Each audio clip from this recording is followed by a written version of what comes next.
టాలీవుడ్ లో వరుస లైంగిక ఆరోపణల కేసుల పరంపర కొనసాగుతుంది. ఇప్పటికే జానీ మాస్టర్ ఉదంతం మరొక మునిపే. జానీ మాస్టర్ తనపైన లైంగికంగా దాడి చేశాడు, తనని ఇబ్బంది పెడుతున్నాడంటూ ఒక మహిళా కొరియోగ్రాఫర్ ఫిర్యాదు చేసిన విషయం అందరికీ తెలిసిందే.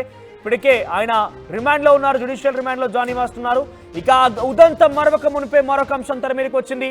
తనపై యూట్యూబర్ హర్ష సాయి లైంగికంగా దాడి చేయడం, పెళ్లి చేసుకుంటానని చెప్పి తనని లోపరుచుకున్నాడు. తన దగ్గర నుంచి సుమారుగా 2 కోట్ల రూపాయలు కూడా తీసుకున్నాడు. ఇప్పుడు అడిగేసరికి బుకాయిస్తున్నాడంటూ బిగ్ బాస్ లో నటించినటువంటి బిగ్ బాస్ కి ఒక ప్రముఖ రియాలిటీ షో అనేటువంటి బిగ్ బాస్ లో వచ్చినటువంటి ఒక నటి పెద్ద ఎత్తున ఆరోపిస్తోంది. నార్సింగి పోలీస్ స్టేషన్లో కూడా ఫిర్యాదు చేసింది. కేవలం డబ్బు కోసమే తనపై ఈ ఆరోపణలు చేస్తుందంటున్నాడు హర్ష సాయి. హర్ష సాయి ఆయన స్పందించిన విధానం మనం చూద్దాం ఒకసారి. ఇన్స్టాగ్రామ్ లో ఒక పోస్ట్ కూడా చేశారు. All those are just false allegations to extort money. అవన్నీ కూడా తప్పుడు ఆరోపణలు, కేవలం డబ్బులు సంపాదించడం కోసం, డబ్బులు డిమాండ్ చేయడం కోసం మాత్రమే తప్పుడు ఆరోపణలు చేస్తోంది అంటూ కూడా ఆయన ఈ యొక్క ఇన్స్టాగ్రామ్ స్టోరీలో మెన్షన్ చేశారు. మరోవైపు you know about me, the truth will come soon. మీ అందరికీ నా గురించి తెలుసు, త్వరలోనే నిజాలు బయటకు వస్తాయంటూ ఆయన ఇందులో మెన్షన్ చేశారు. ఇక కిందే చూస్తే my advocate mister Tanikonda Chiranjeevi Vijayawada will address this further. అంటే తన తరపున వాదన వినిపించేటువంటి అడ్వకేట్ తనికొండ చిరంజీవి ఈ కేసు పైన ఫర్దర్గా ప్రొసీడ్ అవుతారంటూ కూడా చెప్తున్నారు. ఇంతకీ నార్సింగి పోలీసులను అరెస్ట్ చేస్తారా లేదా మాత్రం చూడాల్సి ఉంది. మొత్తం మీద తనని మోసం చేశాడంటూ ఒక నటి ఇచ్చినటువంటి ఫిర్యాదు మేరకు ప్రస్తుతం నార్సింగి పిఎస్లో తన పైన హర్ష సాయి పైన 376, 354 మొత్తం 2 సెక్షన్ల కింద కేసు నమోదైంది. చాలా క్లియర్గా ఇక్కడ రేప్ కేసు అంటూ కూడా నమోదైన విషయం మనం చూస్తున్నాం. కానీ హర్ష సాయి పైన ఎటువంటి చర్యలు ఉంటాయో చూడాలి. ఇక్కడ చాలా క్లియర్గా గతంలో జానీ మాస్టర్ విషయంలో కూడా ఇటువంటి కేసులు నమోదైనప్పుడు ఆయన్ని గోవాలో పట్టుకున్నారు పోలీసులు. సుమారుగా 8 బృందాలుగా విభజించి 8 బృందాలుగా వాళ్ళు విడిపోయి నార్సింగి పోలీసులు సైబరాబాద్ ఎస్ఓటి పోలీసుల సహాయంతో మొత్తం మీద పట్టుకున్నారు. ఇప్పుడు హర్ష సాయిని కూడా ఆ రకంగానే పట్టుకునే అవకాశం కనబడుతోంది. మరిన్ని అప్డేట్స్ పెట్రిషియా అందిస్తారు. పెట్రిషియా, చాలా క్లియర్గా మనం హర్ష సాయి సంబంధించి ఇన్స్టాగ్రామ్ పోస్ట్ చూస్తున్నాం, మరి స్టోరీలో మెన్షన్ చేస్తారు ఆయన. అవన్నీ కూడా తప్పుడు ఆరోపణలే, కేవలం నా నుంచి డబ్బు రాబట్టే ప్రయత్నంలో భాగంగానే ఈ రకంగా తప్పుడు ఆరోపణలు చేస్తున్నారంటూ చెప్తున్నారు. సో నిజానికి ఆయన పోలీసులు పట్టుకునే అవకాశం ఉందా? ఆయనేమో తన తరపు న్యాయవాది దీని గురించి ఫర్దర్గా ప్రొసీడ్ అవుతారంటూ చెప్పుకొచ్చారు. ఆయన ఎక్కడున్న విషయం వరకు కూడా తెలియలేదు. ప్రస్తుతం నార్సింగి పోలీసు ఆయన పట్టుకున్న పనిలో ఉన్నారా? మొత్తం మీద చూసుకుంటే కూడా యూట్యూబర్ హర్ష సాయి పైన కేసులు నమోదైనాయి. తన పైన వస్తున్న ఆరోపణల పైన హర్ష సాయి స్పందించడం జరిగింది. కేవలం మనీ ఎక్స్ట్రాక్ట్ చేయడానికి, డబ్బుల కోసమే ఇదంతా ఫేక్ ఎలిగేషన్స్ వేస్తున్నాడని అతను చెప్తున్నాడు. నా గురించి మీ అందరికీ తెలుసు, త్వరలోనే నిజాలు ఏంటో అనేవి బయటికి పడతాయంటూ క్లియర్గా హర్ష సాయి అయితే ప్రస్తుతానికి చెప్తున్నాడు. ఒకవైపు చూసుకుంటే కూడా ఇన్స్టాగ్రామ్లో స్పందించడం అయితే జరిగింది. పూర్తిగా పోస్ట్ పెట్టి మరి ఇవంతా డబ్బు కోసమే ఇదంతా ఆరోపణలు చేస్తున్నాడంటూ హర్ష సాయి చెప్తున్నాడు. హర్ష సాయి మీద కూడా కేసులు నమోదైనాయి, 3 కేసులు నమోదైనాయని కూడా పూర్తిగా తెలుస్తుంది. ఇన్స్టాలో పోస్టులు పెట్టి త్వరలోనే అన్ని బయటకు వస్తాయి. మొత్తం మీద కూడా వాదనలు లాయర్ వినిపిస్తాడు. తనను పెళ్లి చేసుకుంటాడంటూ మాయమాటలు చెప్పి మోసం చేశాడంటూ యువతి ఫిర్యాదు చేయడం అయితే జరిగి పెద్ద మొత్తంలో సుమారుగా 2 కోట్ల వరకు డబ్బులు తీసుకున్నాడంటూ హర్ష సాయి మీద అయితే కేసులు నమోదు చేయడం అయితే జరిగింది. ఇప్పటికే చాలా దుమారం రేగుతుంది 2 తెలుగు రాష్ట్రాలను కూడా పూర్తిగా అయితే తెలుస్తుంది. ఒకవైపు చూసుకుంటే మాత్రం కూడా 3 సెక్షన్ల కింద సుమారు కేసు పెట్టడం అయితే జరిగింది. ఒకవైపు రేప్ కేసు, సెక్షువల్ అసాల్టేషన్, లైంగిక వేధింపులకి గురి చేశారు, మోసం చేశారంటూ 376 రేప్ కేసు, అంటే 3 సెక్షన్ల కింద, 354, 328 ఈ 3 సెక్షన్ల కింద కేసులు నమోదు చేయడం అయితే జరిగింది. ఇప్పటికే ఇదంతా కూడా కేవలం డబ్బు ఎక్స్ట్రాక్ట్ చేయడానికి మాత్రమే ఇదంతా చేస్తున్నాడంటూ వాళ్ళ నుంచి అయితే వాదనలు వినిపిస్తుంది. వీళ్ళంతా కూడా తప్పుడు ఆరోపణలు చేసి డబ్బులు దండుకోవడానికి మాత్రమే తెలుస్తుంది. నా గురించి మీ అందరికీ తెలుసు, నిజమంతా త్వరగా వస్తుంది. నా కాంటాక్ట్ ఎవరైతే లాయర్ ఉన్నారో చిరంజీవి, తనికొండ చిరంజీవిని ఫర్దర్గా నా వైపు నుంచి వాదనలు వినిపిస్తాడు అంటూ పూర్తిగా అయితే అతను ఒక ఇన్స్టాగ్రామ్ పోస్ట్లో చెప్పడం అయితే జరిగింది. ఇప్పటికే 2 తెలుగు రాష్ట్రాల్లో దుమారం రేగుతుంది. ఏదైతే లైంగిక వేధింపుల పైన బాధితురాలు అందరూ బయటకు వస్తున్నారు ఒకరెనక ఒకరు. మొన్న అంటే గత 3 నెలల నుంచి చూస్తుంటే రిపీటెడ్లీ ఇటువంటి ఇన్సిడెంట్స్ అన్ని బయటికి వెలుగులోకి వస్తున్నాయి. హర్ష సాయి మీద కూడా అనేక కేసులు నమోదయ్యాయి. హర్ష సాయి కోసం ఎటువంటి గాలింపు చర్యలు చేపడుతున్నారు పోలీసులు? ఆయన అరెస్ట్ చేసే అవకాశం ఉందా? అంటే మొత్తం మీద కూడా చూసుకుంటే నిన్న మహిళ పూర్తిగా ఇన్ఫర్మేషన్ ఇచ్చిన తర్వాత కేసు నమోదైన తర్వాత మహిళను మెడికల్ ఎగ్జామినేషన్కి పంపించారు. ఆ తర్వాత తన దగ్గర ఉన్న ఆధారాలు సుమారుగా 2 కోట్ల వరకు నేను వాళ్ళ హర్ష సాయికి మరి వాళ్ళ తండ్రి రాధాకృష్ణకి ఇద్దరికి కూడా డబ్బులు ఇవ్వడం అయితే జరిగింది. ప్రధానంగా నన్ను పెళ్లి చేసుకుంటా అని చెప్పారు. డబ్బులు అవసరం ఉండి నేను 2 కోట్ల వరకు డబ్బులు ఇచ్చానంటూ బిగ్ బాస్ ఫేమ్కి సంబంధించిన ఆ మహిళ చాలా ఫేమస్ అని కూడా తెలుస్తుంది.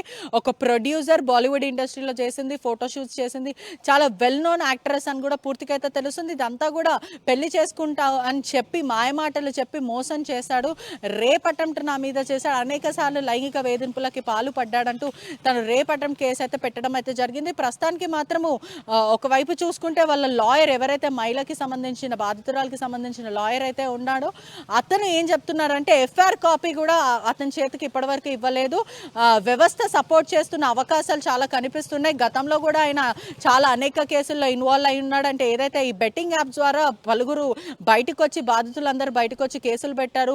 చాలా మందికి సూసైడ్ టెండెన్సీ ఉంది, ఈయన వల్ల చాలా మంది చనిపోయారంటూ కూడా చాలా మంది వచ్చి బయట చెప్పి మాటలు అయితే చెప్పడం అయితే జరిగింది. వ్యవస్థని మేనేజ్ చేసే అంత పవర్ కానీ ఆ పొలిటికల్ పవర్ ఇతని దగ్గర ఉంది. ఎఫ్ఐఆర్ కాపీ ఇప్పటివరకు మాకు రాలేదు. అట్లీస్ట్ పూర్తిగా కూడా ఏ ఎఫ్ఐఆర్ కాపీ అయినా సరే పబ్లిక్ డొమైన్లో పెడతారు. అంటే ఒక పోర్ట్ఫోలియోలో, అంటే ఏదైతే మనకి యాప్ ఉందో తెలంగాణకి సంబంధించిన టీ యాప్ ఫోలియో ఏదైతే ఉందో దాంట్లో ఖచ్చితంగా ఎఫ్ఐఆర్ పెడతారు. కానీ ఇప్పటివరకు ఆ డేటా ఎర్రర్ అని వస్తుంది. అంటే మీడియా కూడా మొత్తం ఆర్టీవీ కూడా సెర్చ్ చేసే ప్రయత్నం చేసినప్పటికీ కూడా డేటా ఎర్రర్. అంటే ఎఫ్ఐఆర్ కాపీ గుట్టు చప్పుడుగా పోలీసులు దాచిపెడుతున్నారా, లేకపోతే దీని వెనకాల ఇంకా ఎవరైనా హస్తం ఉందా, దీన్ని డైల్యూట్ చేసే ప్రయత్నం చేస్తున్నారా అనేది కూడా పూర్తిగా అయితే వినిపిస్తుందని కూడా మొత్తం మీద చెప్పొచ్చు. మొత్తం మీద అయితే 3 కేసెస్లో అయితే హర్ష సాయి బుక్ అవ్వడం అయితే జరిగింది. హర్ష సాయి నుంచి అడ్వకేట్ ఎవరైతే చిరంజీవి ఉన్నా అతను లీగల్గా ఫైట్ చేస్తామంటూ అతని వైపు నుంచి అయితే వాదనలు వినిపిస్తున్నాయి. మరోవైపు విక్టిమ్ అని ఎవరైతే ఆ మహిళ ఉందో తను మాత్రం లైంగిక మీరు చెప్తున్నట్టుగా చాలా ఫేమస్ యూట్యూబర్ హర్ష సాయి అనే వ్యక్తి హర్ష సాయి పైన ఒక నటి ఏకంగా ఫిర్యాదు చేసింది. ఆయన తీసిన ఒక సినిమాలో కూడా ఆవిడ ఫిర్యాదు చేసినటువంటి బాధితులు యాక్ట్ చేసినట్టు తెలుస్తోంది. సో వీటన్నిటిపైన నేరుగా ఒకవేళ కనుక ఆయన ఒక నిజాయితీని నేను న్యాయంగానే ఉన్నాను, ఈ తప్పు చేయాలని నిరూపించుకోవాలనుకుంటే కనుక నేరుగా వచ్చి పోలీసుల ముందు కానీ లేదంటే వాళ్ళు చెప్పేటువంటి విషయాల్లో హాజరు కావాల్సి ఉండేది. లేరు ఇవన్నీ కాకుండా కేవలం ఇన్స్టాగ్రామ్ పోస్ట్తోనే సరిపెట్టాడు ఆయన. గతంలో అనేక బెట్టింగ్ యాప్లో ఫిర్యాదులు వచ్చినా ఇంకేదైనా ఆరోపణలు ఎదుర్కొన్నా నేరుగా వచ్చి ఆయన మాట్లాడేవారు, మీడియాతో ఆయన వ్యక్తిని ఆ యొక్క అభిప్రాయాన్ని పంచుకునేవారు. కానీ ఇప్పుడు కేవలం ఇన్స్టాగ్రామ్ పోస్ట్తో సరిపెట్టాడంటే ఆయన యొక్క ఆచూకీ హైడ్ చేయాలనుకుంటున్నాడా, ఈ విషయం పైన న్యాయస్థానంలో తేల్చుకుంటారనుకుంటున్నాడా, అసలు ఆ పోస్ట్కి సంబంధించి ఏమర్థమవుతోంది? అంటే మొత్తం మీద చూసుకుంటే 2 విధాలుగా ఆలోచించవచ్చు. ఒకటి, తన ఐడెంటిటీ ఏదైతే ఎక్కడున్నాడో ప్రధానంగా తన ప్లేస్ ఎక్కడుందో ఆ ఐడెంటిటీని పూర్తిగా దాచిపెట్టే ప్రయత్నం చేస్తున్నట్టు, మరోవైపు నేను లీగల్గా ఫైట్ చేస్తాను, మీడియా ట్రయల్స్కి నేను ఎంకరేజ్ చేయను అనే విధంగా కూడా అతను చెప్పి ఉండొచ్చు. మొత్తం మీద చూసుకుంటే మాత్రం పోలీసులు ఎవరైతే మహిళా బాధితురాలు ఉందో తన దగ్గర నుంచి పూర్తిగా ఎవిడెన్స్ అయితే సేకరిస్తున్నారు. మొత్తం మీద వర్ష సాయికి నోటీసులు ఇచ్చే అవకాశాలు కూడా చాలా అయితే కనిపిస్తున్నాయని పూర్తిగా తెలుస్తుంది. లాయర్ మాత్రం పోలీసులతో కనెక్టెడ్ ఉన్నాడని అయితే సమాచారం వస్తుంది. అంటే లాయర్ పోలీసులతో మాట్లాడుతున్నాడని పూర్తిగా అయితే తెలుస్తుంది. ఎఫ్ఐఆర్ కాపీ మాత్రం ఎందుకు ఇప్పటివరకు పబ్లిక్ డొమైన్లో పెట్టలేరు అనేది పెద్ద క్వశ్చన్ మార్క్ అని చెప్పొచ్చు. గతంలో కూడా అనేక ఆరోపణలు హర్ష సాయి ఎదుర్కోవడం అయితే జరిగింది. అంటే వ్యవస్థని మేనేజ్ చేస్తాడు, పొలిటికల్గా అతను ఏదైనా చేస్తాడు, పూర్తిగా కొన్ని కోట్ల రూపాయలు ఎక్స్ట్రాక్ట్ చేస్తున్నారు, కొన్ని కోట్ల రూపాయలు అక్రమంగా బెట్టింగ్ యాప్ల మీద దోచుకొని ప్రజల ప్రాణాలతో ఆడుతున్నాడని కూడా గతంలో కూడా అనేక విషయాలు చాలా వెలుగులోకి వచ్చాయి. ఇప్పుడు మాత్రం హర్ష సాయి జస్ట్ ఒక పోస్ట్ పెట్టి సరిపెట్టుకుంటున్నాడా, లేకపోతే పోలీసులు దీని మీద సర్చ్ ఆపరేషన్ కొనసాగిస్తారంటే నోటీసులు ఇచ్చిన తర్వాత ఒక పీరియడ్ ఆఫ్ టైం అంటే 1 వీక్ వరకు పూర్తిగా నువ్వు ఎక్స్ప్లెనేషన్ ఇచ్చే టైం అయితే పోలీసులు ఇస్తారు. ఆ ఎక్స్ప్లెనేషన్ టైంలో అతను పోలీసులకు హాజరు అవ్వకపోయినా, నార్సింగ్ పోలీస్ స్టేషన్కి రాకపోయినా అరెస్ట్ చేసే అవకాశాలు ఉంటాయి. ఈలోపు పూర్తిగా దీని గురించి మాత్రం అతను ఇన్నోసెన్స్ ప్రూవ్ చేసుకోవాలి. ఒకవేళ అతను ప్రూవ్ చేసుకోకుండా ఇతను కమిట్ చేశాడు, రేప్ అటెంప్ట్కి లైంగిక వేధింపులకు పాల్పడ్డాడంటే సుమారుగా హర్ష సాయికి 10 ఏళ్ల జైలు శిక్ష పడే అవకాశాలు కనిపిస్తున్నాయి. ఇప్పుడే చూసుకుంటే జానీ మాస్టర్ కూడా అరెస్ట్ అవ్వడం జరిగింది. ఇటీవల కాలంలో చాలా మంది బాధితులు బయటకు వస్తున్నారు. టాలీవుడ్ ఇండస్ట్రీ మొత్తం ఈ పరంగా అయితే షేక్ అవుతుందని కూడా పూర్తిగా అయితే చెప్పొచ్చు. రైట్ పెట్రిషా, సో మొత్తం మీద ఆయనపై వచ్చిన ఆరోపణల విషయంలో యూట్యూబర్ హర్ష సాయి రియాక్ట్ అయ్యారు. తాను ఇన్స్టాగ్రామ్లో ఒక పోస్ట్ పెట్టారు. All those are just fake allegations, అంటే అక్కడ వచ్చినవన్నీ కూడా తప్పుడు ఆరోపణలు మాత్రమే, అవన్నీ కూడా డబ్బుల కోసమే ప్రయత్నం చేస్తున్నారన్నట్టుగా ఆయన మెన్షన్ చేశారు. మరి నిజానికి ఆ నటే 2 కోట్ల రూపాయలు సుమారుగా ఆ హర్ష సాయికి ఇచ్చాను, సినిమా ప్రొడ్యూసింగ్ కోసం కావచ్చు, తిరిగి ఇస్తానంటే ఇచ్చానంటూ చెప్పుకొస్తోంది. కానీ ఇక్కడ హర్ష సాయి ఏమో ఆ నటే తనపై తప్పుడు ఆరోపణలు చేసి డబ్బుల కోసమే ఇటువంటి తప్పుడు ఆరోపణలు చేస్తున్నట్టుగా ఇన్స్టాగ్రామ్లో ఆయన పోస్ట్ పెట్టారు. కిందే you know about me, the truth will come soon, అంటే నా గురించి మీకు బాగా తెలుసు, ద నిజాలు మొత్తం త్వరలోనే బయటికి రాబోతున్నట్టు మెన్షన్ చేశారు. ఆ తర్వాత తన యొక్క తరపున న్యాయవాది తనికొండ చిరంజీవి వాదనలు వినిపించబోతున్నారు. ఫర్దర్గా ఈ కేసు పైన ఆయన మాట్లాడబోతున్నారంటగా ఆయన మెన్షన్ చేస్తూ ఇన్స్టాగ్రామ్లో ఒక పోస్ట్ కూడా పెట్టారు. ప్రస్తుతం హర్ష సాయి పైన సెక్షన్ 376, 328, 354 కింద కేసు నమోదైంది. రేప్ అటెంప్ట్ చేశాడు, ఆ అమ్మాయి పైన లైంగికంగా దాడి చేశాడు అన్నట్టు కూడా ఈ సెక్షన్ల కింద నమోదైన నేపథ్యంలో సుమారుగా ఆయన గనక ఈ శిక్ష, ఈ యొక్క నేరం నిరూపితమైతే గనక 7 ఏళ్ల శిక్ష పడే అవకాశం ఉంది.